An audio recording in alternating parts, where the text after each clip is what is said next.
everybody, welcome to Katia Plant Scientist's Garden. Here is the perennial flower jungle.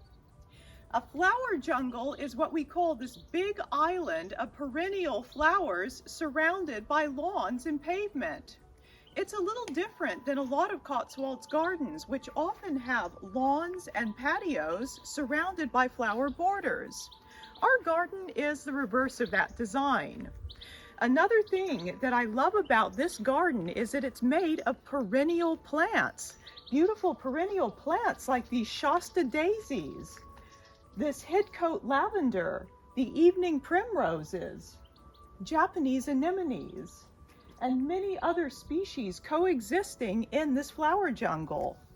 Some of the advantages of having a perennial flower jungle are that you save money and resources on never having to rebuy plants every year. Bedding plants are quite expensive and not the most environmentally friendly because they take a lot of water, soil, and fertilizer to produce every year. On the other hand, perennial plants are more like wildflowers. They grow year after year and come back with no need for replanting. In fact, many of the plants in our flower jungle self-seed or propagate through asexual reproduction through runners and rhizomes.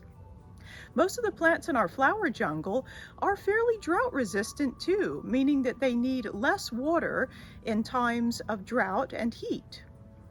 A perennial flower jungle is a great investment in your garden's future because it will look beautiful year after year with less maintenance than annual bedding. In addition, a lot of our perennial flowers here are great for pollinators. I hope this inspires you to consider a perennial flower jungle when designing your garden. Stay curious about plants, everyone.